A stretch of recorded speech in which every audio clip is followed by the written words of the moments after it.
তিশার মাথায় আলতো করে হাত বুলিয়ে যাচ্ছে দিহান। এভাবে বেশ কিছু সময় পার হবার পর তিশা অস্ফুট স্বরে বলে ওঠে, আমি অপবিত্র নই দিহান, সেদিন আমার রেপ হয়নি। জানি কেউ এ কথা বিশ্বাস করবে না, সবার মনেই সন্দেহ আমি ধর্ষিতা, কিন্তু আমায় ধর্ষণ করা হয়নি। কেউ বিশ্বাস না করলেও তুমি তো করো। দিহানের বুকে মাথা রেখে অশ্রুসিক্ত করুণ দৃষ্টিতে তাকিয়ে আছে তিশা দিহানের মুখের দিকে। অবশ্যই জানি। আর যাই হোক তিশা তার দিহানকে মিথ্যা বলতেই পারে না। নিজের ভেজা চোখটা মুছে ঠোঁটে হাসি টেনে বলে ওঠে দিহান। দিহানের কথায় তিশার ঠোঁটেও হাসি ফুটে ওঠে। তিশা তার চোখ দুটি বন্ধ করে শক্ত করে জড়িয়ে ধরে তার প্রিয়কে। বেশ কিছু সময় এভাবে থাকার পর দিহান বলে ওঠে, তুমি আমার কাছে যতটা পবিত্র, ধর্ষিত হলেও এতটাই পবিত্র থাকবে তিশা। অপবিত্র তারা কখনোই হতে পারে না যারা নিজের সর্বোচ্চ শক্তিতে নিজের সম্মান বাঁচানোর চেষ্টা করে, কিন্তু হেরে যায় কিছু হায়নাদের তীব্র লালসার কাছে। অপবিত্র তো তারা যারা সামান্য টাকার জন্য নিজের হাজারো মানুষরূপী জানোয়ারদের বিলিয়ে দেয়। অপবিত্র তো তারা যারা ঘরে স্বামী রেখে হোটেলে যায় দেহের খিদা মেটাতে। অপবিত্র তো তারা যারা অর্ধনগ্ন পোশাক পরে পুরুষদের মাঝে কামকতা সৃষ্টি করে। তুমি তো এদের দলভুক্ত নও তিশা। তিশা মুগ্ধ নয়নে তাকায় দিহানের দিকে। দিহানের কথায় ব্যথিত হৃদয়েও স্বস্তি খুঁজে পায় না সে। তিশা আবারও চোখ বুজে দিহানের স্পন্দ শোনার মনোযোগ দেয়। এতদিন সে চাপা কষ্টে ডুবে থাকলেও দিহানকে দেখা মাত্র তার ভিতরের কষ্টগুলো বেরিয়ে আসে। যেন এতদিন তার কষ্টগুলো এই ভরসার মানুষটিকেই খুঁজছিল। তিশা, হুম। সেদিন কি হয়েছিল? তিশা দিহানের বুক থেকে মাথা ওঠাতে যায়, কিন্তু দিহান তিশার মাথা নিজের বুকে শক্ত করে চেপে ধরে। এভাবে থেকেই বলো। দিহানের বুকে মাথা রেখেই তিশা কাঁপা কাঁপা গলায় বলতে শুরু করে, সেদিন তিশার পেছন থেকে কেউ একজন তিশার মুখ চেপে ধরে। রাস্তাটা অনেকটা অন্ধকার ছিল, আর এই রাস্তায় মানুষের আনাগোনাও সবসময় কম থাকে, কারণ ওইদিকে জনবসতি খুব কম আর জায়গাটা গাছপালায় আবৃত। লোকটি তিশাকে রাস্তা থেকে টেনে গাছপালায় আবৃত জায়গায় এনে তিশাকে ধাক্কা দিয়ে মাটিতে ফেলে দেয়। তিশাকে টেনে আনার সময় কোথাও তিশার ব্যাগ আর ফোনটা পড়ে যায়। লোকটি নিজের শার্ট খুলে তিশার কাছে যেয়ে তিশার শরীর থেকে ওড়নাটা টেনে ফেলে দেয়। এদিকে তিশা ভয়ে চিৎকার করে কাঁদতে থাকে। লোকটাকে নিজের কাছ থেকে সরানোর যথাসাধ্য চেষ্টা করতে থাকে, কিন্তু লোকটার সাথে পেরে ওঠে না। লোকটা তিশার গলায় মুখ ডুবিয়ে দিতেই তিশার চোখ পড়ে ওর হাতের কাছে থাকা একটি পাথরের ওপর। লোকটা ওর মাঝে এতটাই ডুবেছিল যে অন্যদিকে তার কোনো খেয়াল ছিল না। তিশা এ সুযোগে পাথরটি নিয়ে লোকটির মাথায় আঘাত করে, ফলে লোকটি ব্যথায় আর্তনাদ করে ওঠে। লোকটি ব্যথায় দুর্বল হয়ে পড়া তিশা লোকটিকে ধাক্কা দিয়ে উঠে চলে যেতে যায়, কিন্তু লোকটি তিশার হাত শক্ত করে ধরে বসে। তিশা হাতটি ছাড়ানোর চেষ্টা করতেই থাকে, কিন্তু পেরে উঠছিল না। তাই তিশা নিজের সর্বশক্তি দিয়ে লোকটার মেইন পার্টে লাথি দেয়। এতে লোকটি তিশার হাত ছেড়ে ব্যথায় চিৎকার করতে থাকে, আর এ সুযোগে তিশা দৌড়ে পালায়। পালানোর সময় কোনো এক গাছে তিশার জামা বেঁধে ছিঁড়ে যায়। তিশা এতটাই ভয় পেয়ে গিয়েছিল যে ওর কোনো দিকেই খেয়াল ছিল না। বেশ জমজমাট রাস্তায় এসেও দৌড়াতে থাকে তিশা, যেন দৌড় থামলেই লোকটি এসে ধরে ফেলবে তাকে। ঠিক সে সময় তিশাকে দেখতে পাই তিশার পাশের বসা মেয়েটি। তিশা কথাগুলো বলার সময় একাধারে কেঁদেই চলছে। কথাগুলো বলার সময় বেশ কয়েকবার কথাগুলো আটকে যাচ্ছিল তার গলায়। কথাগুলো শেষ হতেই দিহান তিশার গাল দু হাতে স্পর্শ করে, তিশার মুখটি উপরে তুলে তিশার কপালে চুমু খেয়ে আবার তিশাকে জড়িয়ে ধরে। তুমি কথাগুলো আন্টিকে বলনি কেন? জানো সে কতটা টেনশনে আছেন। জানি না, কেনই জানি কাউকে কিছু বলতে ইচ্ছে হয়নি। কথাগুলো গলা পর্যন্ত এসেই আটকে যেত। কাল ভার্সিটিতে আসবা? পারবো না দিহান, হবে না আমার দ্বারা। কেন? ভয় হয়, যদি বাইরে গেলে আবারও। আহা, এমন কিচ্ছুটি হবে না। আমি এসে তোমায় নিয়ে যাব, আবার আমিই তোমায় দিয়ে যাব। আর একটি মাসও নেই পরীক্ষার। এই সময় আমার ক্লাসটা করা জরুরি। উত্তরে কিছু বলে না তিশা। খুব ভয় কাজ করছে তার মাঝে। বেশ কিছু সময় তিশার সাথে কাটিয়ে দিহান রওনা হয় নিজ বাড়ির উদ্দেশ্যে। মোহ, 1 সপ্তাহের জন্য আমার শহরের বাইরে যেতে হবে অফিসিয়াল কাজে। কথাটি শুনেই মন খারাপ হয়ে যায় মোহের, কিন্তু তা প্রকাশ করে না সে। কবে যাবেন? কাল। আচ্ছা। ভাবছি আজ অফিসে যাব না। রিদানের কথাই মোহের মন কিছুটা ভালো হয়ে যায়। তুমি রেডি হও, কোচিংয়ের সময় হয়ে এসেছে। আচ্ছা, না গেলে হয় না? কেন? না মানে এমনি ইচ্ছে করছে না। আচ্ছা, কাল দিয়ে বাবার সাথে যাবে? একাই পারবো। হুম, বাবাকে বলেছি আমি। সে বলেছেন এই 1 সপ্তাহ সেই তোমাকে ড্রপ করবে, আবার পিকও করবে। আচ্ছা, চলুন নাস্তাটা করে আসি। চলো। বেলা 11টা। তমা বেগম রাত্রে রান্নাঘরে প্রবেশ করছেন। আজ আনিসা বেগমকে তাদের সাথেই দুপুরে ও রাতের খাবার পর্বটা সারার প্রস্তুতি নিয়েছেন তমা বেগম। আনিসা বেগমও না করতে পারল না। মোহ রান্নাঘরে আসতেই তার শাশুড়ি বলে ওঠেন। তুই এখানে কি করছিস? শাশুড়ির কথায় বেশ অবাক হয় মোহ। সে তো প্রতিদিনই রান্নায় তার শাশুড়িকে সাহায্য করে, তবে আজ কেন এভাবে প্রশ্ন করছেন তমা বেগম? মোহ কিছু বলার জন্য মুখ খুলতেই তমা বেগম বলে ওঠে। রিদান কাল 1 সপ্তাহের জন্য বাহিরে যাবে। এখন তোর ওরকে সময় দেওয়া উচিত। দেখ ওর কিছু লাগে কিনা, আর প্যাকিংও তো করতে হবে। যা রুমে। তমা বেগমের কথায় বেশ খুশি হয় মোহ। ঠোঁটে হাসি বুলিয়ে সে এগিয়ে যায় তার রুমের দিকে। আজ দিনটা রিদানের সাথেই কাটাতে চেয়েছিল মোহ, তাই তো সে আজ কোচিংয়ে যায়নি। ইসের বিরুদ্ধেই রান্নাঘরে গিয়েছিল মোহ, কিন্তু তার শাশুড়ি কতই না নিখুঁতভাবে বুঝে নিয়েছে তার মনের ইচ্ছেটা। রুমে প্রবেশ করে দেখে রিদান রুমে নেই, তাই মোহ বারান্দায় উকি দিতেই দেখে রিদান রেলিং ধরে দাঁড়িয়ে আছে। মোহ রিদানের পাশে এসে দাঁড়ায়, কিন্তু মোহের উপস্থিতিতে যেন রিদান টেরই পেল না। সে সামনের দিকে এক দৃষ্টিতে তাকিয়ে আছে। রিদানের এমন কাজ একটুও ভালো লাগলো না মোহের। সে রিদানের কাছাকাছি যেয়ে একদম রিদানের গা ঘেঁষে দাঁড়ালো। রিদান বাঁকা চোখ দেখে নিল মোহকে, কিন্তু মোহ তা দেখল না। রিদানের এত কাছে দাঁড়াবার পরও যখন রিদানের কোনো প্রতিক্রিয়া দেখল না, তখন মোহ ইচ্ছে করে 1-2 বার কাশি দিল। মোহের এসব কাজে বেশ হাসি পাচ্ছে রিদানের, কারণ মেয়েটি রিদানের মনোযোগ চাচ্ছে, কিন্তু তা মুখে প্রকাশ না করে এসব কাণ্ড করছে। হুট করে রিদান মোহের হাত ধরে হ্যাচকা টানে মোহকে নিজের বুকের ওপর ফেলে মোহের কোমর চেপে ধরে একদম নিজের কাছে নিয়ে আসে। মোহ, রিদান উভয়ই অপলক দৃষ্টিতে তাকিয়ে আছে একে অপরের দিকে। এর মাঝেই হুট করে মোহ রিদানের কপালে একটি চুমু এঁকে দিয়ে লজ্জায় চোখ বুজে নেয়। বেশ কিছু সময় এভাবে থাকার পর মোহ তার ঠোঁটে রিদানের চোখের স্পর্শ অনুভব করে। মোহ তার একটি চোখ খুলে রিদানের দিকে তাকাতেই দেখে রিদান ওর দিকে তাকিয়ে চুমুতে ব্যস্ত। লজ্জায় মোহ আবার চোখ বুজে নেয়। বেশ কিছু সময় পর একে অপরের থেকে সরে কপালে কপাল ঠেকিয়ে জোরে জোরে শ্বাস নিচ্ছে উভয়ই। পুরো 1 সপ্তাহ ওখানে থাকতে হবে? হুম। অন্য কেউ গেলে হয় না? কেন?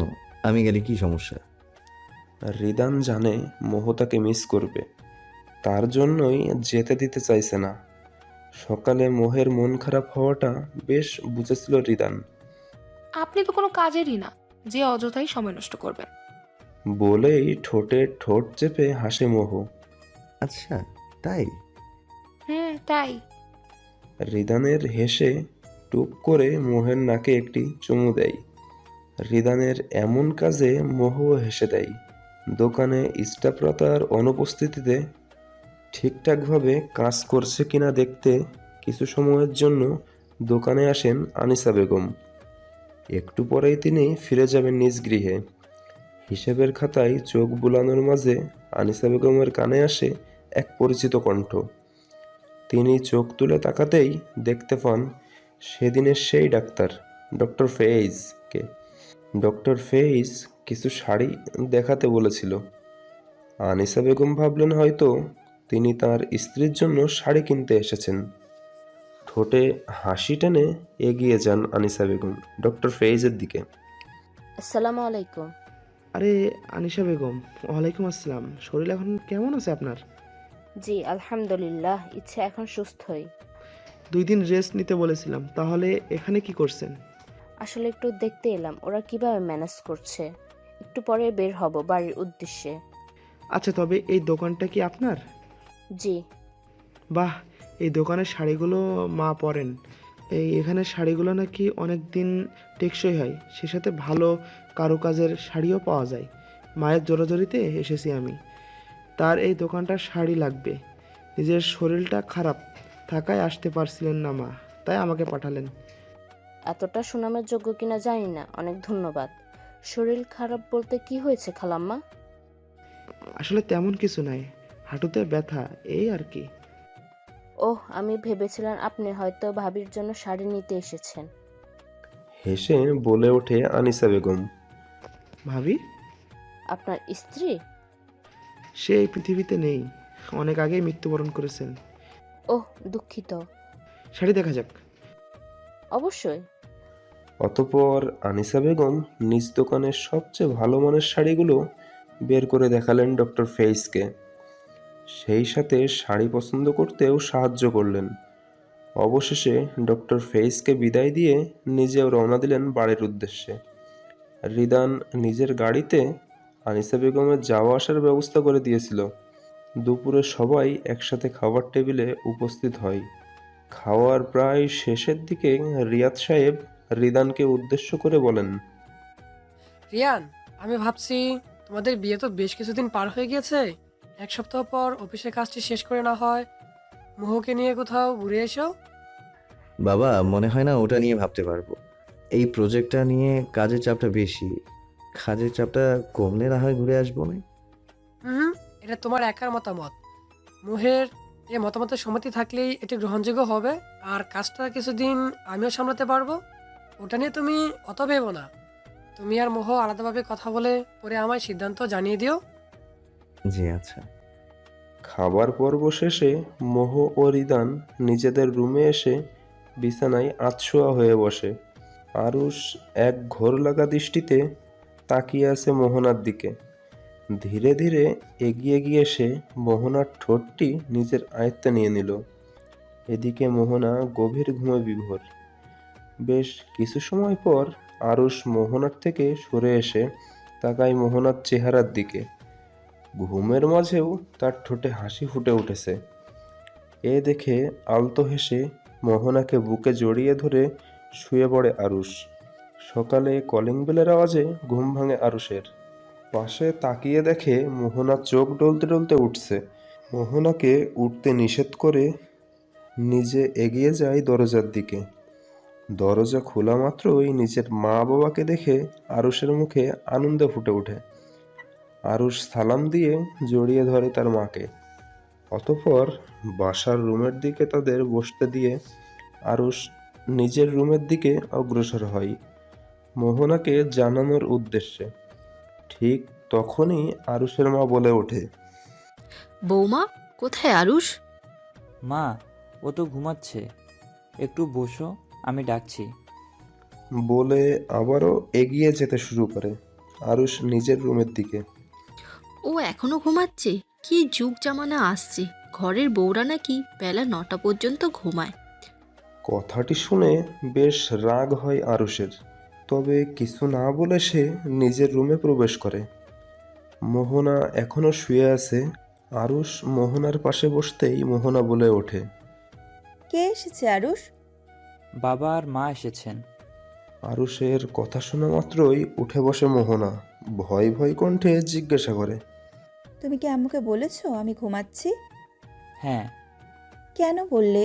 জানো না আম্মু এটা অপছন্দ করেন। আম্মুর এসব কাজের জন্য মাঝে মাঝে খুব রাগ হয় তার উপর।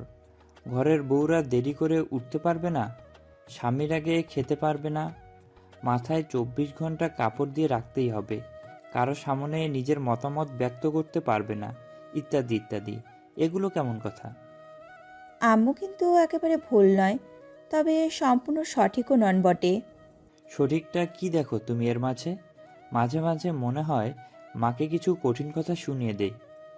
ছি আরুষ, কত জঘন্য তোমার চিন্তা। উনি আমাদের মা, তার সাথে খারাপ ব্যবহার করার অধিকার রাখি না আমরা। হুম, আম্মু সম্পূর্ণ ভুল নন, কারণ তাদের সময় সমাজটা এমনই ছিল। আম্মুও সারা জীবন এইসব নিয়ম মেনে এসেছেন। আমরা তো আমাদের জীবন এবং আমাদের আশেপাশের মানুষের থেকেই সব শিখি, তাই না?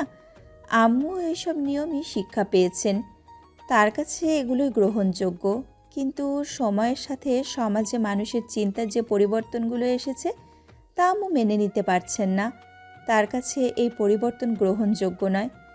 এখন সম্পর্ক বজায় রাখতে মাঝে মাঝে সমঝোতা করতে হয়। আম্মু যেহেতু পারছেন না, তাহলে সমঝোতা না হয় আমরাই করি। অবশ্যই। মোহনার কপালে চুমু দিয়ে বলে আরুষ। অতঃপর মোহনা ওয়াশরুমে চলে যায় ফ্রেশ হতে, আর আরুষ বেড গোছাতে ব্যস্ত হয়ে পড়ে। রিদি ক্লাস শেষ করে তার এক বান্ধবী নিশির সাথে কথা বলতে বলতেই ভার্সিটি হতে বেরিয়ে আসে। ভার্সিটির গেট হতে খানিকটা দূরে দাঁড়িয়ে রিদির অপেক্ষা করছে মিহাদ। নিশির সাথে কথা বলার মাঝেই রিদি মিহাদের দেখা পায়। ছেলেটি তার দিকেই তাকিয়েছিল। মিহাদের দিকে তাকিয়ে একটু হাসে রিদি। অতঃপর নিশির সাথে 2-4টি কথা বলে বিদায় নিয়ে এগিয়ে আসে রিদি মিহাদের দিকে। আসসালামু আলাইকুম।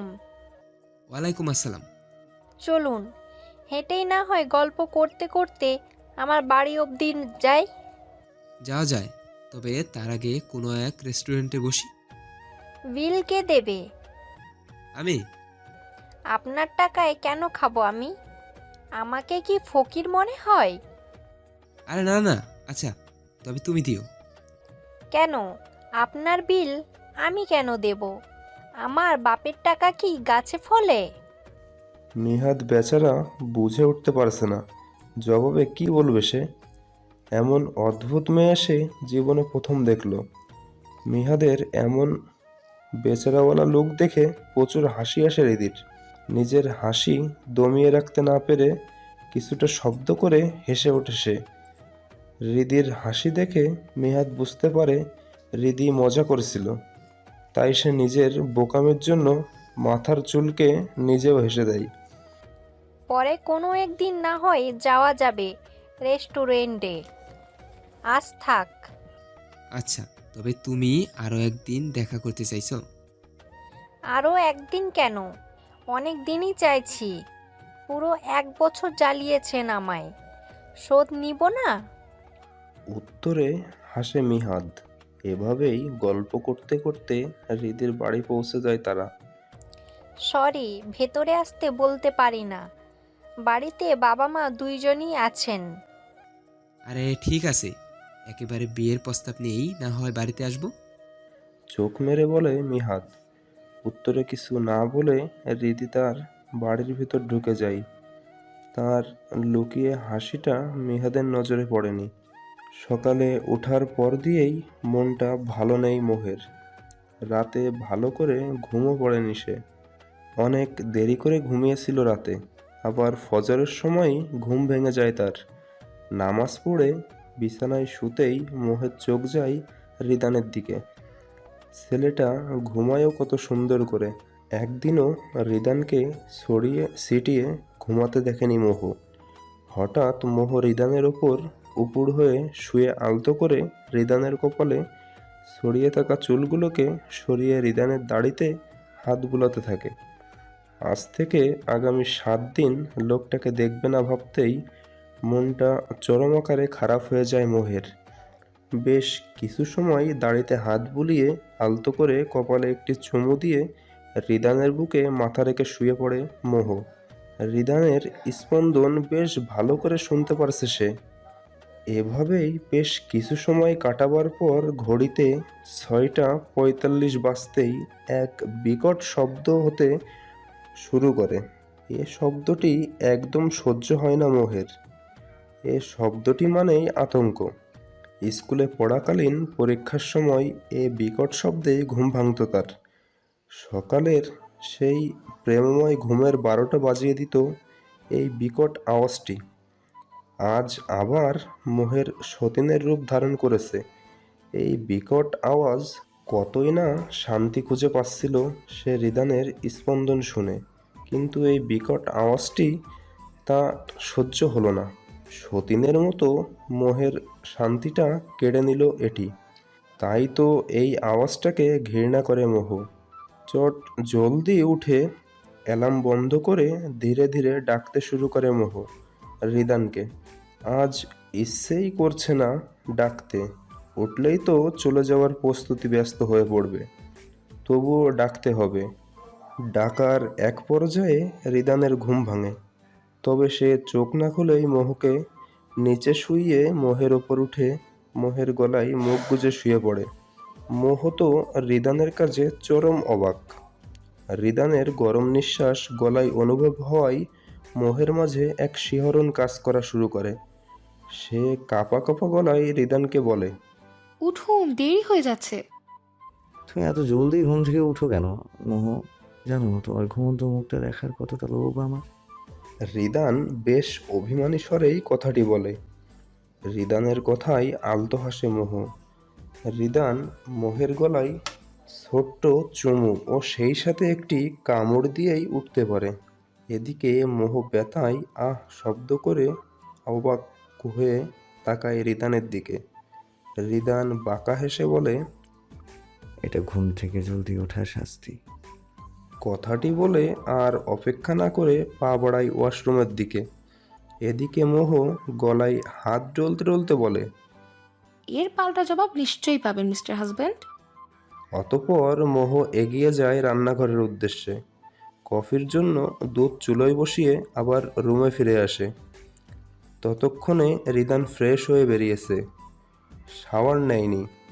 মোহ ওয়াশরুম খালি পেয়ে ফ্রেশ হতে চলে যায়। ফ্রেশ হয়ে বেরিয়ে দেখে রিদান বারান্দায় দাঁড়িয়ে আছে। মোহ চটজলদি চলে যায় কফি বানাতে। কফি নিয়ে রুমে এসে দেখে রিদান গোসল করতে ওয়াশরুমে ঢুকেছে।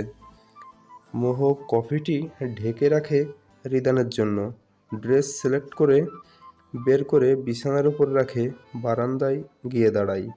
বেশ কিছু সময় পর রিদান ডেকে ওঠে তাকে। রিদানের ডাকে সাড়া দিয়ে রুমে প্রবেশ করে দেখে রিদান শার্টের বোতাম না লাগিয়ে কফি পান করছে। মোহ বেশ বুঝতে পারছে বোতামগুলো তার জন্যই খুলে রাখা হয়েছে, তাই সে এগিয়ে গিয়ে বোতামগুলো লাগিয়ে দিতে আরম্ভ করে। এদিকে রিদান কফি পানের মাঝেই মোহকে দেখে চলছে। মেয়েটির মন ভালো নেই তা বেশ বুঝতে পারছে সে। তারও ভালো লাগছে না যেতে, কিন্তু কাজে তো আর অবহেলা কাম্য নয়। বোতামগুলো লাগানো শেষে মোহ তাকায় রিদানের দিকে। রিদানও তাকিয়ে আছে তার দিকে। মোহ সরে যেতে চাইলে রিদান তার কোমর জড়িয়ে ধরে কপালে চুমু দিয়ে বলে ওঠে, খেয়াল রেখো, পৌঁছে জানাবো। আর হয়তো কাজের চাপে বেশ একটা কল দিতে পারবো না, মন খারাপ করবে না। জি, নিজের খেয়াল রাখবেন। মোহ রিদানের দিকে তাকিয়ে কথাটি বলে। রিদান আলতো হেসে জড়িয়ে ধরে মোহকে। বেশ কিছু সময় এভাবে পার করার পর মোহ রিদান খাবার টেবিলে উপস্থিত হয়। সবাই একই সাথে সকালের নাস্তা সারে। অতঃপর রিদান ও রিয়াদ সাহেব বিদায় নিয়ে রওনা হলো নিজ নিজ গন্তব্যের উদ্দেশ্যে। পড়ন্ত বিকেল, কিছু সময়ের মাঝে সন্ধ্যা নামবে। মোহ ছাদের কিনারায় দাঁড়িয়ে আছে। ফোনটি এতদিন অবহেলিত, কোনো এক জায়গায় পড়ে থাকতো। তবে রিদান রওনা হওয়ার পর থেকেই যেন ফোনটি বেশ মূল্যবান বস্তুতে রূপান্তরিত হয়েছে। মোহু ফোনটি এক মুহূর্তের জন্যও নিজের থেকে আলাদা করছে না। সেই সকাল থেকে এই পর্যন্ত একটু পরপরই ফোনে দৃষ্টি নিক্ষেপ করছে মোহু, কিন্তু রিদানের একটিও কল মেসেজ আসেনি। ছেলেটি ঠিকভাবে পৌঁছেছে কিনা তা নিয়ে বেশ চিন্তা হচ্ছে মোহর। বাতাসে একটি দীর্ঘশ্বাস ফেলে সন্ধে নামার আগ মুহূর্তে পরিবেশটা উপভোগ করতে আরম্ভ করে মোহু। বেশ কিছু সময় পর হঠাৎ ফোনের রিংটোন বেজে ওঠে। মোহ ভাবে হয়তো রিদান কল করেছে। উৎসাহ নিয়ে বেশ তড়িঘড়ি করে ফোনটির দিকে তাকাতেই মোহের মনটি কালো মেঘে ছেয়ে যায়। কোনো একটি আননোন নাম্বার হতে কল এসেছে। তাই নিজের সব উৎসাহ হারিয়ে ফেলে মন খারাপ করেই কলটি রিসিভ করে। আসসালামু আলাইকুম, কে বলছেন? এখনো নম্বরটা সেভ করিস নাই? জেন, সরি দোস্ত, ব্যস্ততায় ভুলে গিয়েছিলাম। কি এত ব্যস্ততা? তেমন কিছু না, ভর্তি পরীক্ষার জন্য পড়তে হচ্ছে, সেই সাথে নতুন একটি সম্পর্কে জড়িয়েছি। নতুন সম্পর্কের জন্য পুরনো সম্পর্কগুলো অবহেলা করতে হয় না। অবশ্যই। আচ্ছা বল, কেমন আছিস? আছি, দেখা করতে পারবি? উনি তো কিছুদিনের জন্য বাইরে গিয়েছেন, উনি আসলে না হয় দেখা করি। তোর কাছে এখন রিদানি সব, আমি কিছুই না। উফ, কবে দেখা করতে চাইছিস? কাল। আচ্ছা দেখি। দেখা দেখির কিছু নাই, তোর কাল আসতেই হবে। আচ্ছা আচ্ছা। ফোনটি রেখে মোহ ছাদ থেকে নেমে নিজের রুমের দিকে অগ্রসর হয়। মাগরিবের আজানের পর নামাজ পড়ে মোহ পড়তে বসে যায়। রিদান না থাকায় তার একটি দিনই যেন 100 দিনের সমান মনে হচ্ছে। গতকাল এ সময়টি রিদানের সাথেই ছিল। মোহ পড়ছিল তার। রিদান তার পাশেই বসে পড়ার ফাঁকে ফাঁকে মোহের সাথে বিভিন্ন দুষ্টামি করে যাচ্ছিল। প্রতিদিন মোহ যখন সন্ধ্যায় পড়তে বসতো তখন মোহ কিছু না বুঝলে রিদান তা বুঝিয়ে দিত, আবার পড়াও ধরতো। এসব মনে পড়াই মোহের আর পড়তে ইচ্ছে হলো না। সে এগিয়ে গেল তার শাশুড়ির রুমের দিকে খানিকটা সময় গল্প করার উদ্দেশ্যে। একটু যদি তাকাও তুমি, মেঘগুলো হয় সোনা। আকাশ খুলে বসে আছি, তাও কেন দেখছো না? একই আকাশ মাথার ওপর, এক কেন ভাবছো না? আকাশ খুলে বসে আছি, তাও কেন দেখছো না? আসবে বলে ওই যে দেখো মেঘেরা দাঁড়িয়ে, আকাশটাকে দেখি চলো মেঘটাকে তাড়িয়ে। মেঘের মতো হাঁটবো দুজন, হাত কেন রাখছো না? আকাশ খুলে বসে আছি, তাও কেন দেখছো না? বারান্দায় যেখানে শীতল বাতাসগুলো শরীর জুড়িয়ে দিচ্ছে, সেখানে গানটি মন ছুঁয়ে দিচ্ছে। রাত 10টা বাজতে খানিকটা সময় বাকি। রাতের খাবার শেষ করে একাকিত্বটা অনুভব করতেই মোহ বারান্দায় এসে দাঁড়ায়। হঠাৎ গানটি মনে পড়তেই তা চালু করে শোনায় মনোযোগ নিবেন করে মোহ। এ গানটি যেন তার মনের হালকা ব্যক্ত করছে। গানটি শেষ হতেই মোহের ফোনে একটি মেসেজ আসে। পৌঁছেছি বিকেল 5টায়। সরি, এসেই ফ্রেশ হয়ে একটা মিটিংয়ে উপস্থিত হতে হয়েছিল। ওখান থেকে এলাম সবে, তাই জানানোর সময় পাইনি। প্রচুর টায়ার্ড, কথা বলার এনার্জিও নেই। অনেক সরি। সেই সকাল দিয়ে অপেক্ষার প্রহর গুণে রাত 10টায় এই মেসেজটি পেয়েছে মোহ। কত আনরোমান্টিক হলে মানুষ এসব মেসেজ দেয় ভেবে পায় না মোহ। মেজাজটা এতটাই খারাপ হয়েছিল তার যে মেসেজের কোনো রিপ্লাই দিতে বিন্দু পরিমাণ ইচ্ছে হলো না। আবারও গান ছেড়ে তাতে মনোযোগ দেয় মোহ। সকাল সকাল দিহান উপস্থিত হয়েছে তিশার বাসার সামনে। গেটের সামনে দাঁড়িয়ে তিশাকে একটি মেসেজ করলো। বাসার বাইরে আছি, জলদি এসো। মেসেজটি পেয়ে তিশা নিজেকে যথেষ্ট শক্ত করে ধীরে ধীরে এগিয়ে যায় গেটের দিকে। আগ দিয়ে ভার্সিটি যাওয়ার জন্য রেডি হয়ে গেল তিশা, কিন্তু নানান ভয় এসে জড়ো হচ্ছে তিশার মনে। হাত পা কাঁপছে তার, না জানি বাইরে কি অপেক্ষা করছে তার জন্য। কাঁপা কাঁপা গলায় গেট খুলতেই তিশা দিহানকে দেখতে পাই। দিহানকে দেখেই যেন ভয়গুলো বিদায় নিতে শুরু করে তিশার মন হতে। এই ছেলেটার মাঝে কি আছে তা বুঝে ওঠে না তিশা, কিন্তু দিহানের মাঝে ভরসা খুঁজে পায় সে, যার ফলে তার হাত কাঁপাটাও থেমে যায়। তবুও মনে একটু একটু ভয়টা ঠিকই আছে। দিহান তিশাকে দেখে মুচকি হাসি দিয়ে হাতটা বাড়িয়ে দেয়। দিহানের সেই মুচকি হাসি আর চাহনি যেন তিশাকে বলছে, আমি আছি তোমার সাথে। আর দিহানের বাড়িয়ে দেওয়া হাতটি যেন বলছে, হাতটা শক্ত করে ধরো, যাই হোক যতটাই খারাপ হোক একসাথে মোকাবেলা করব। তিশা চটজলদি দিহানের হাতটি শক্ত করে ধরে নেয়। হাতটি ধরার সাথে সাথেই তিশা নিজের মাঝে এক অদ্ভুত সাহস অনুভব করে, যেন দিহান সাথে থাকলে সে যে কোনো পরিস্থিতিতে সুরক্ষিত থাকবে। দিহান তিশার হাত ধরে সামনের দিকে পা বাড়াতেই এক বাধা অনুভব করে। পিছনে তাকিয়ে দেখে তিশা চোখ বুজে দাঁড়িয়ে আছে। দিহান তিশার কাছে যেয়ে বলে, ভয় পেও না তিশা, তোমার আমি আছি তো। এ কথাটি যথেষ্ট ছিল তিশার সব ভয়কে একেবারে শেষ করবার জন্য। তিশা চোখ খুলে তাকায় দিহানের দিকে, অতঃপর একটি মুচকি হাসি দিয়ে দিহানের হাতটি ধরে হাঁটা শুরু করে। রাস্তায় এসে দাঁড়াতেই মহল্লার মানুষগুলো কেমন যেন আর চোখে দেখছিল তিশাকে। সেই সাথে তিশার দিকে দৃষ্টি নিক্ষেপ করে। একজন আরেকজনের সাথে ফিসফিস করে কিছু বলাবলি করছিল। তিশার খুব খারাপ লাগতে শুরু করে, তবুও সে তার মাঝে সাহসিকতা ধরে রাখছে, শুধুমাত্র দিহানের জন্য।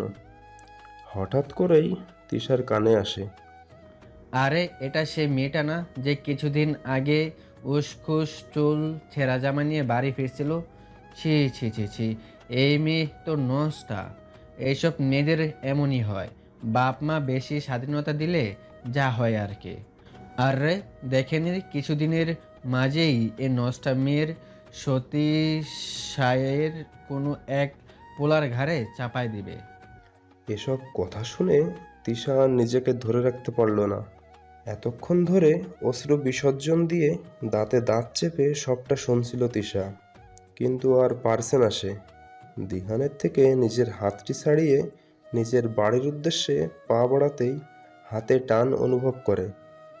দিহান তিশার হাত ধরে টেনে নিজের কাছে এনে রাস্তায় উপস্থিত সকলের উদ্দেশ্যে বলে ওঠে, ধর্ষণ হওয়া মানে কি মেয়েটা নষ্টা, দুশ্চরিত্রা? আচ্ছা, কোনো মেয়ে কি নিজ ইচ্ছায় নিজের দেহকে ওই সব জানোয়ারদের কাছে বিলিয়ে দেয়? যখন তার ধর্ষণ হয় তখন মেয়েটি কি সব শিশু উপভোগ করে, নাকি নিজেকে বাঁচানোর আপ্রাণ চেষ্টা করে? এখন বলবেন মেয়েদের পোশাকে সমস্যা থাকে, তাই জন্যই ধর্ষণ হয়। তিশা তো এই মহল্লার মেয়ে, কেউ না কেউ নিশ্চয়ই চেনেন ওকে, ওকে নিশ্চয়ই দেখেছেন সব সময় ফুল হাতা ঢিলে ঢালা পোশাক পরতে। ও কি ওড়নাটাকে ফ্যাশনের মতো ব্যবহার করেছে কখনো? না, করেনি। যথেষ্ট শালীন। আর না জেনেই শুধু ধারণার উপর ভিত্তি করে কতটি কথা শুনিয়ে দিলেন। আপনাদের মাঝে কেউ কি তিশাকে ধর্ষণ হতে দেখেছেন? একজন মেয়ে হয়ে অপর একজন মেয়েকে শুধুমাত্র ধারণার উপর ভিত্তি করে অপমান করতে বিবেকে বাধে না? পরিশেষে বলতে চাই, তিশা ধর্ষিত নয়, ও ধর্ষণ হয়নি। কথাটি শেষ করে আর এক মুহূর্তে না দাঁড়িয়ে তিশাকে নিয়ে একটি রিকশায় উঠে পড়ে দিহান। আর তিশা, সে তো মন্ত্রমুগ্ধ হয়ে দিহানকে দেখে চলছে। তিশা মনে মনে ভাবছে, সে কেন ভুল মানুষের ওপর ভরসা করেনি, বরং এমন একজনকে ভরসা করেছে যে এটা যোগ্য।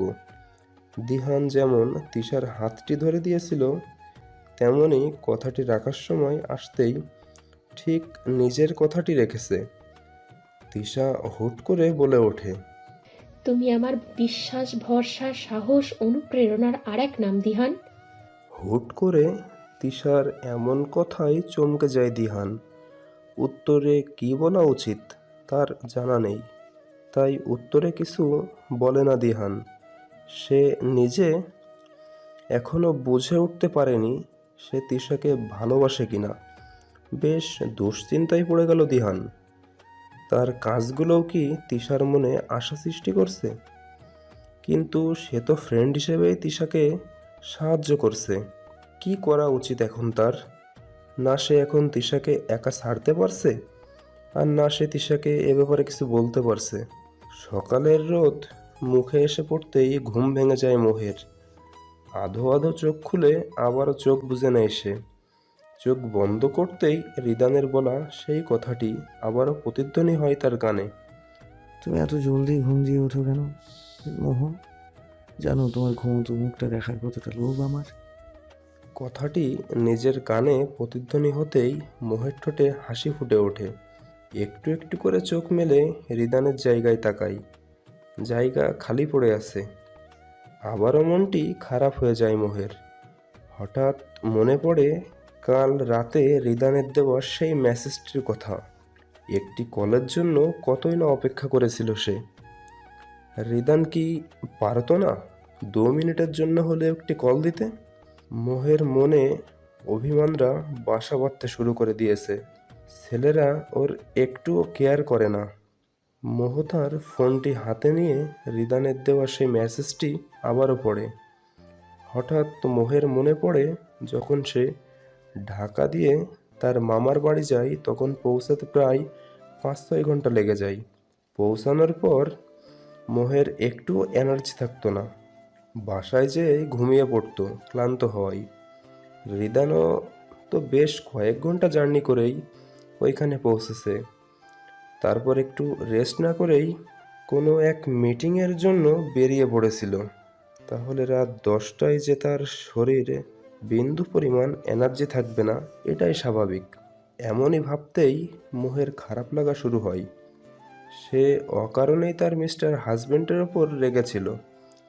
কাল রাতে তার উচিত ছিল একটি মেসেজ দিয়ে রিদানের শরীরটা কেমন, খেয়েছে কি না তা জেনে নেওয়া। এসব ভাবতে ভাবতেই ফোন বেজে ওঠে মোহের। ফোনটি হাতে নিয়ে দেখে রিদান কল দিয়েছে। আসসালামু আলাইকুম। ওয়ালাইকুম আসসালাম বেগম সাহেবা, উঠেছেন? না, এটা কেমন কথা মোহ? আজ আমি নেই, আজই তুমি লেট করে ঘুম থেকে উঠলে? একটু হাসে মোহ, তারপর বলে ওঠে, ঘুম ভেঙেছে অনেকটা সময় হলো, কিন্তু বিছানা থেকে উঠতে ইচ্ছে হচ্ছে না। আচ্ছা, আমি থাকতে তো ঘুম ভাঙার সাথে সাথেই বিছানা দিয়ে গায়েব হয়ে যেতে। আপনি উঠে পড়লে আমাদের দুজনের মাঝে যে কোনো একজনের ফ্রেশ হতে দেরি হয়ে যায়, তাই আমি আগে উঠে ফ্রেশ হয়ে নিই। এটা না করে দুজন একসাথে ফ্রেশ হলেই তো হয়। উত্তরে কিছু বলে না মোহ। মোহের কোনো সাড়া না পেয়ে রিদান বলে ওঠে, তুমি কি লজ্জা পাচ্ছ? ইস, তোমার লজ্জায় লাল হওয়া মুখটা একদম যেন আপেল, খেয়ে ফেলতে ইচ্ছে হয়। এবার শব্দ করে হেসে ওঠে মোহ। হাসতে হাসতেই বলে ওঠে, আপেলের কালার তো লাল নয়। তাহলে স্ট্রবেরি? না আপেল, না স্ট্রবেরি, এটা মহু। আর মোহটা আমার। কথাটি শুনে মোহের মাঝে এক ভালো লাগা কাজ করে। ঠোঁটে ফুটে ওঠে এক লজ্জা মাখা হাসি। কেমন আছেন? নিজের খেয়াল রাখছেন তো? তুমি যেমন আছো ঠিক তেমনই আছি। আমার খেয়ালটা না হয় তোমার কাছে আসার পর তুমিই রেখো। জি অবশ্যই। এখন যেহেতু আমি ওখানে উপস্থিত নেই, তাই আমার হাজব্যান্ডের খেয়াল রাখার দায়িত্বটা আপনাই দিলাম, ঠিক আছে? জো হুকুম বেগম সাহেবা। উত্তরে একটু শব্দ করে হাসে মোহ। আচ্ছা, এখন রাখছি, কাজ আছে একটু, খেয়াল রেখো। আল্লাহ হাফেজ। যে দায়িত্ব দিলাম তা অবশ্যই পালন করবেন। আল্লাহ হাফেজ। ফোনটা রেখে আলতো হেসে কাজে মনোযোগ দেয় রিদান। ভার্সিটিতে পৌঁছতেই তিশার ফ্রেন্ডসরা এতদিন পর তিশাকে দেখে দৌড়ে আসে তিশার কাছে। তারা তিশার সাথে ঘটা কোনো কিছুই জানে না, তাই তারা নানান প্রশ্নের ঝুলি খুলে বসে। এসব প্রশ্নে তিশা বুঝে উঠতে পারছিল না কি উত্তর দিবে, তাই মাথা নিচু করে নিচের দিকে তাকিয়েছিল তিশা। সব ফ্রেন্ডসরা তিশার এমন ব্যবহারে অবাক, কারণ তিশা খুব দুষ্টু আর চঞ্চল স্বভাবের। এমন চুপচাপ ভাবটা তিশার কাছ থেকে কেউই মেনে নিতে পারছে না। দিহান সবার বিস্ময় মাখা চেহারার পিছনের কারণটি বেশ বুঝতে পারছে, তাই দিহান বলে ওঠে, তোরা সবটা পরেও জানতে পারবি। বেচারি এতদিন পর এসেছে, ট্রিট দিবি না? পরিস্থিতিটা স্বাভাবিক করতেই কথাটি বলে দিহান। দিহানের কথাই বাকি ফ্রেন্ডসরাও সময় দেয়। তারা কিছুটা বুঝতে পেরে আর কোনো প্রশ্ন করে না তিশাকে নিয়ে ক্যান্টিনে যায়। রান্নায় ব্যস্ত মোহনা হঠাৎ নিজের কোমরে কারো শীতল স্পর্শ পায় সে। শীতল সে হাতের স্পর্শটি কোমর হতে পেট অবধি আসে। সেই সাথে ঘাড়ে গরম নিঃশ্বাস অনুভব করছে সে। আরুষ মোহনার ঘাড়ে মুখ রাখতেই তার দাড়িগুলো মোহনার কাঁধে বিঁধে যায়। মোহনার পুরো শরীর শিহরণ বয়ে আনে। মোহনা নিজেকে সামলে বলে ওঠে, ঢঙের রোম্যান্স রাখো তো, যাও গিয়ে শশাটা কাটো। এজন্যই করলা পছন্দ করা মেয়েদের বিয়ে করতে হয় না। মোহনাকে ছেড়ে কথাটি বলতে বলতে কাজ আরম্ভ করে আরুষ। আর এদিকে আরুষের দিকে আর চোখে তাকিয়ে বেচারা স্যাড বেবিওয়ালা লোক দেখে আর কথা লুকিয়ে হাসতে থাকে মোহনা। মোহনা নিজের হাতের কাজটি শেষ করতেই দেখে আরুষ সালাদ তৈরি করছে। বেচারা এখনও মুখটা বাংলার পাঁচের মতো করে রেখেছে। এ দেখে মোহনা ঠোঁট চেপে একটু হেসে আরুষের কাছে যায়। আরুষের কপাল বেয়ে ঘাম ঝরছে। মোহনা আরুষের একদম কাছে যেয়ে নিজের শাড়ির আঁচলটা দিয়ে আরুষের ঘাম মুছে দিয়ে আলতো হেসে জড়িয়ে ধরে আরুষকে। আরুষ ঠোঁটে হাসি ফুটিয়ে ভদ্র ছেলের মতো চুপচাপ দাঁড়িয়ে তার বউয়ের কাজ দেখছে। সেই সাথে সেও মোহনাকে আবদ্ধ করে নেয় নিজের বাহুডোরে। এভাবে কিছু সময় পার করার পর মোহনা বলে ওঠে, ভালোবাসি কাজের বেটা। কাজের বেটা? হ্যাঁ, মানে আমি কাজের ছেলে? তুমি ছেলে, সেই সাথে অনেক কাজেরও, তাই কাজের ছেলে। বলেই ঠোঁট চেপে হাসে মোহনা। আচ্ছা। বলেই আরুষ মোহনার গলায় কামড় বসিয়ে দেয়। আ রাক্ষস একটা। ঠিক। বলেই চোখ মারে আরুষ। এমন সময় মোহনার শাশুড়ি চেঁচিয়ে ওঠেন, বৌমা, আজ কি দুপুরের খাবারটা কপালে আছে নাকি উপোস থাকতে হবে? সাথে সাথে মোহনা আরুষের থেকে দূরে সরে তাড়াহুড়ো করে কাজ করতে আরম্ভ করে। আরুষও সাহায্য করছে মোহনাকে। বেশ কিছু সময় পর মোহনার শাশুড়ি রান্নাঘরে এসে নিজের ছেলেকে কাজ করতে দেখে বলে ওঠেন, ছি ছি, কি বেশরম মেয়ে, নিজের স্বামীর খাটিয়া লজ্জা করে না? সামান্য একটা রান্নার কাজও হয় না তোমার দ্বারা, এতেও বল লাগে? আরুষ কিছু বলার জন্য মুখ খুলতেই যাবে, অমনি মোহনা থামিয়ে দিয়ে বলে, ভুল হয়ে গিয়েছে আম্মু, ওনাকে রান্নাঘরে আসতে দেওয়া উচিত ছিল না। এরপর থেকে এই ভুল আর হবে না। আর কতক্ষণ লাগবে? হয়ে গিয়েছে, বসেন, এখনই আনছি টেবিলে। বলেই প্রস্থান করেন আরুষের মা। তুমি মার কথার কোনো প্রতিবাদ করো না কেন মোহনা? মায়ের সাথে আবার কিসের প্রতিবাদ? দেখো, এখন আমি যদি নিজের পক্ষে কিছু বলতাম তবে মা হয়তো কথায় কষ্ট পেতেন। এ বিষয়টি তার মনে গেঁথে যেত, আর কথায় কথা বাড়ে। আমি প্রতিবাদ করলে এই যে পরিস্থিতি শান্ত দেখছো, এমনটা থাকতো না, বরং ঘরটা একটা যুদ্ধক্ষেত্রে পরিণত হতো, যেখানে শাশুড়ি ও ছেলের বউ একে অপরকে কথার মাধ্যমে প্রহার করত। আমার শাশুড়ি নিশ্চয়ই একজন আদর্শ মা, তাই তো এমন মহৎ চিন্তার অধিকারিণী তুমি। আমার শাশুড়িও অনেক ভালো, শুধু একটু রাগী। চলো জলদি, তোমার রাগী শাশুড়ি মারও নিজের সেই রেডিও চালু করে দিবেন। আরুষের কথায় একটু হেসে কাজে লেগে যায় মোহনা। দুপুরের খাবারটা শেষ করতেই জেইনের কল পায় মোহ। কলটি রিসিভ করতেই জেইন বলে ওঠে, বিকেল 5টায় রেনবো কফি শপে চলে আসবি। তুই কি একাই আসবি? Have a surprise for you babes. Are you going to introduce me with your girlfriend? Won't tell you right now. Come, then you will see. Okay, let me inform Ridan about this. I know he will not deny. As your wish, but you will meet me today at any cost. Fine. কলটা কেটেই মোহ রিদানকে call দেওয়া start করে। 2বার call দেওয়ার পরও call receive করে না। হয়তো ব্যস্ত আছে ভেবে মোহ আর কল দেয় না। ফোনটি হাতে নিয়ে রিদানের কলের অপেক্ষাই করতে থাকে। আধা ঘন্টা পার হবার পরও রিদানের কল না পেয়ে টেনশনে পড়ে যায় মোহ। 5টা বাজতে আর 1 ঘন্টা অবশিষ্ট আছে। এখন দিয়ে প্রস্তুত না নিলে ওখানে পৌঁছতে দেরি হয়ে যাবে। একটু ভেবে মোহ পা বাড়ায় তার শাশুড়ির রুমের দিকে। আম্মু, আসবো? আয় আয়, কিছু বলবি? হ্যাঁ মা, আসলে আপনি যদি অনুমতি দেন তবে বিকেল 5টায় আমার একটু বাইরে যেতাম আর কি। সে যা, এতে আবার অনুমতির কি আছে? তা কাজটা কি? তোর শ্বশুর সাথে গেলে ভালো হবে কি? না মা, আসলে আমার এক বন্ধু দেখা করতে চাইছিল, তাই জন্যে। কোথায় যাবি? Rainbow coffee shop. আচ্ছা যা, তবে মাগরিবের আগে ফিরে আসবি। আচ্ছা। বলেই মোহ তার শাশুড়ির কক্ষ ত্যাগ করে এগিয়ে যায় নিজ কক্ষের উদ্দেশ্যে। 5টার মধ্যেই মোহ পৌঁছে যায় সেখানে। শপের ভেতর ঢুকতেই চমকে যায় সে। তার দুজন বেস্ট ফ্রেন্ড বসে আছে তার অপেক্ষায়। মোহের দুজন বেস্ট ফ্রেন্ড, একজন জেইন আর আরেকজন আলবি। আলবি মোহকে দেখা মাত্র দৌড়ে গিয়ে জড়িয়ে ধরে মোহকে। মোহ শক্ত করে জড়িয়ে ধরে তার বান্ধবীকে। জেইনও উঠে আসে তাদের কাছে। আরে লেসবু দুইটা, আর কত রোম্যান্স করবি পাবলিক প্লেসে? সবাইকে জানাতে চাইছিস নাকি যে তোরা লেসবিয়ান? থাপড়াইয়া কান ফাটাই দেবো। নিজে তো গিয়ে আসছে আমাদের বলতে। আমি গিয়ে না গো বাছা, প্রমাণ দেখতে চাও?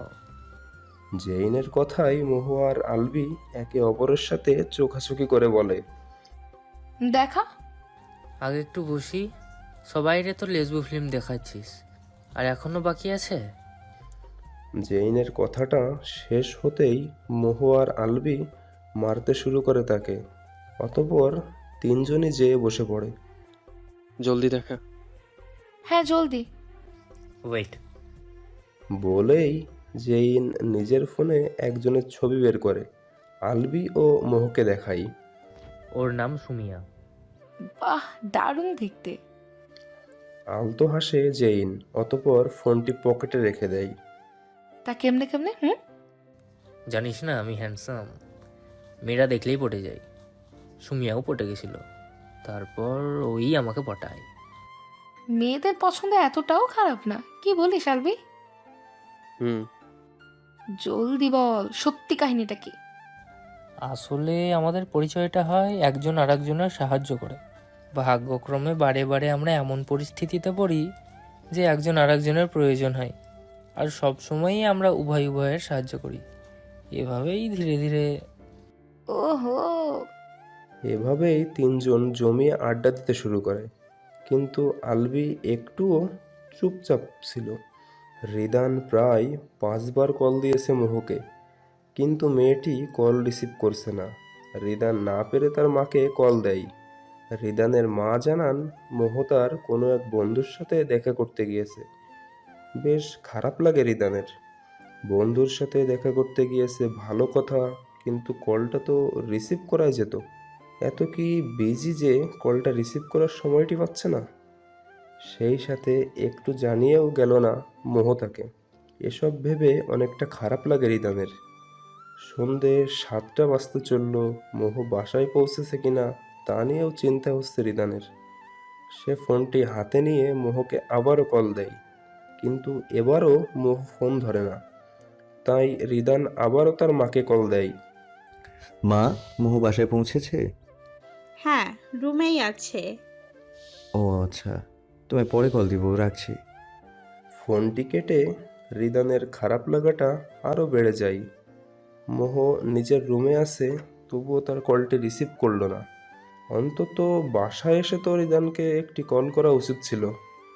মোহ ফ্রেশ হয়ে বেরোলো ওয়াশরুম থেকে। আয়নার সামনে দাঁড়াতেই তার রিদানের কথা মনে পড়ল। ছেলেটি থাকলে হয়তো তাকে পিছন থেকে জড়িয়ে ধরতো। সাথে সাথেই ফোনটি খুঁজে হাতে নিয়ে দেখে রিদানের 6টি মিস কল। মোহের চরম খারাপ লাগতে শুরু হয়। তাড়াহুড়োর মাঝে ফোনটি সাথে নিতে ভুলেই গিয়েছিল সে। সাথে সাথেই কল দেয় রিদানকে, কিন্তু রিদানের ফোন বন্ধ। মনটা আরও খারাপ হয়ে যায় মোহের।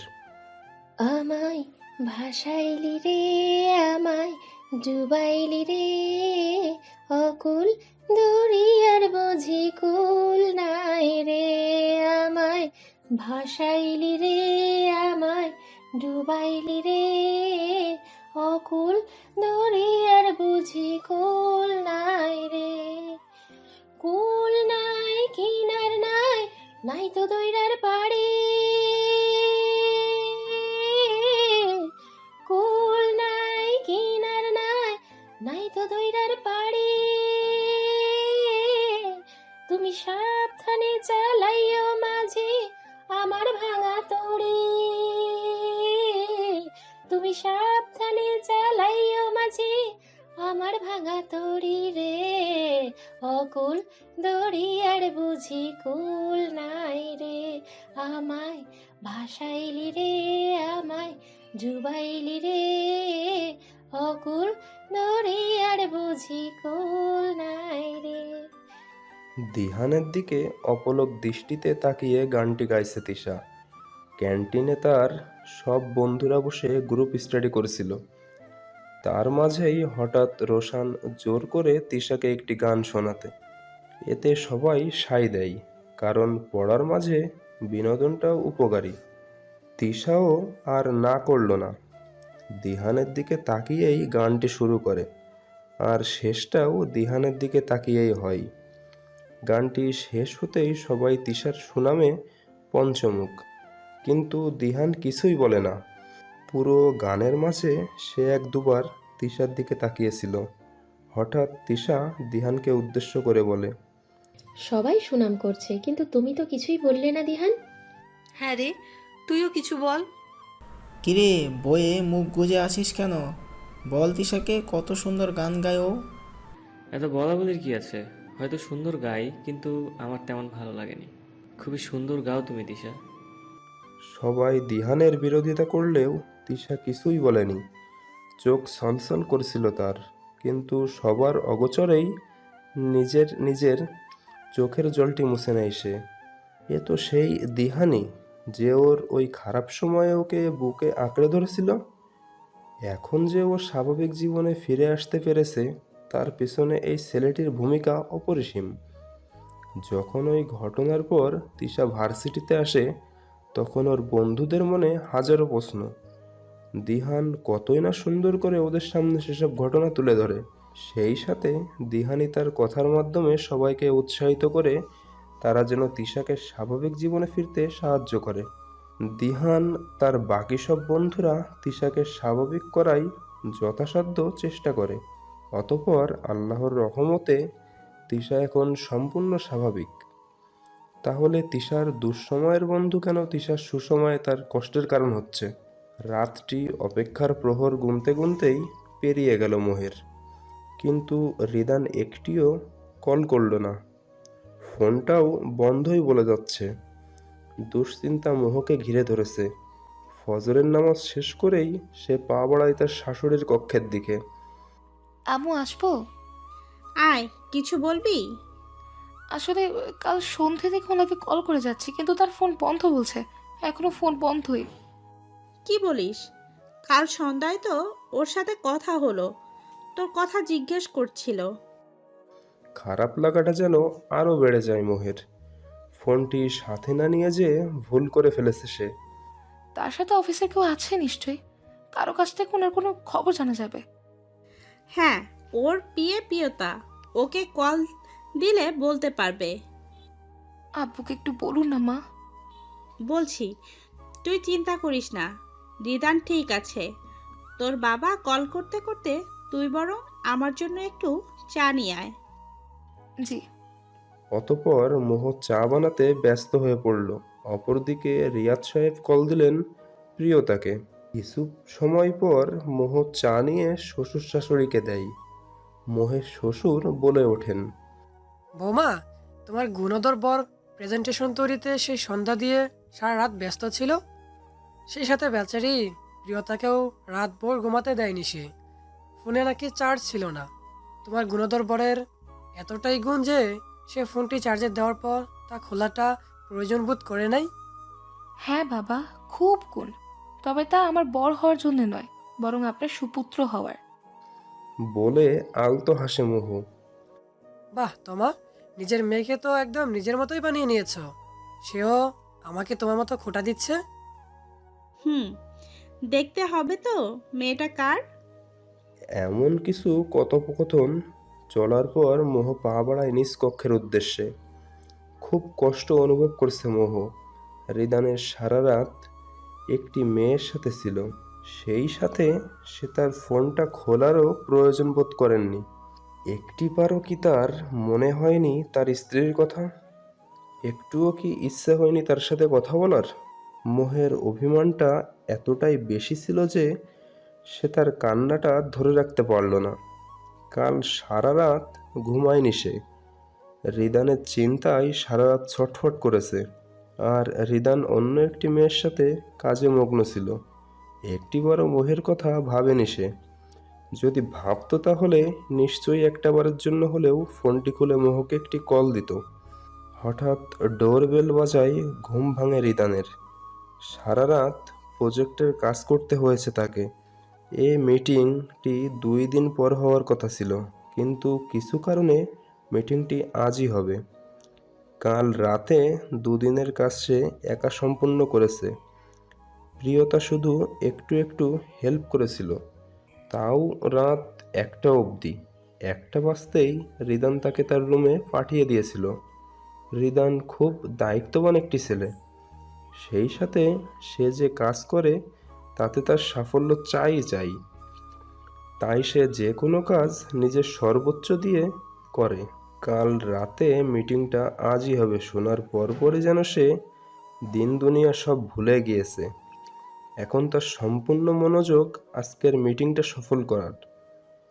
ঘুমের রেশ একটুও কাটিয়ে রিদান দরজা খুলতেই প্রিয়তা বলে ওঠে, স্যার আপনি এখনো ঘুমাচ্ছেন? মিটিংয়ের আর মাত্র 1 ঘন্টা বাকি, আধা ঘন্টা তো পৌঁছাতেই লেগে যাবে।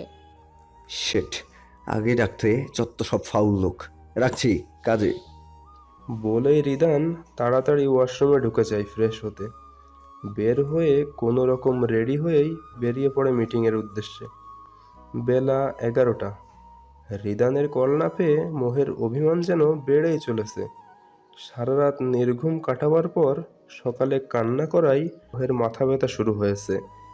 এখন অবধি সে সকালের খাবারটাও খায়নি। হঠাৎ রুমে তার শাশুড়ি প্রবেশ করে। কি হলো মা, নিচে আসছিস না কেন? এমনি মা, মাথা ব্যথা করছে। আগে বলবি তো। তুই বস, আমি আসছি।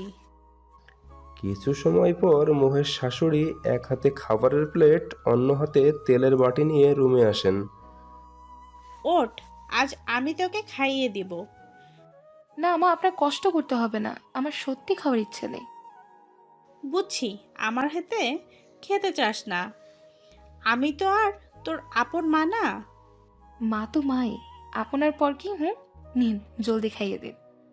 আলতো হেসে তমা বেগম মোহকে খাইয়ে দিতে শুরু করেন। খাওয়ানো শেষে তিনি জোর করে মোহকে বসিয়ে মোহের মাথায় তেল দিয়ে দেন। তেল দেওয়া শেষে তমা বেগম উঠতে নিলেই মোহ তাকে জড়িয়ে ধরে বলে ওঠে, আপনি এই পৃথিবীর শ্রেষ্ঠ শাশুড়ি মা। আসলে আপনাকে শাশুড়ি বললে আপনার অপমান হবে, তাই আপনি আমার শাশুড়ি নন, বরং আমার মা। কত ভাগ্যবান আমি, আল্লাহ আমায় একটি নয়, দুটি জান্নাত দান করেছেন। তমা বেগম আলতো হেসে মোহের কপালে চুমু দিয়ে বলেন, লক্ষ্মী মেয়ে আমার, যা একটু বিশ্রাম নে, মাথা ব্যথা একদম কমে যাবে। কথাটি বলে মোহের কক্ষ দিয়ে প্রস্থান করেন তমা বেগম। আর মোহ চুপচাপ যে শুয়ে পড়ে। বেশ কিছু সময় এভাবে চুপচাপ শুয়ে থাকতে থাকতে ঘুমিয়ে যায় মোহ। আরও একবার প্রমাণ হলো রিদান আহসান যাই করে তাতে সাফল্য নিশ্চিত। আল্লাহ তাকে সব ক্ষেত্রেই সাফল্য দান করেন, হয়তো তার কঠোর পরিশ্রমের উপহার হিসাবে। আজকের মিটিংয়ে রিদান প্রজেক্ট দেখে সবাই মুগ্ধ হয়ে যায়। রিদানের দৃষ্টিকোণ, অন্যান্য চিন্তা চেতনা, কাজের দক্ষতা, এগুলো তার প্রজেক্টেশনের মাধ্যমে ফুটে উঠেছে। সবাই তার সুনামে পঞ্চমুখ। মিটিং শেষ করে বাসায় পৌঁছে বিছানার শরীর এলিয়ে দিতে মোহের মুখটি ভেসে ওঠে তার সামনে। মেয়েটির সাথে কথা বলা হয় না গতকাল থেকে। জলদি ফোনটা হাতে নেয় রিদান।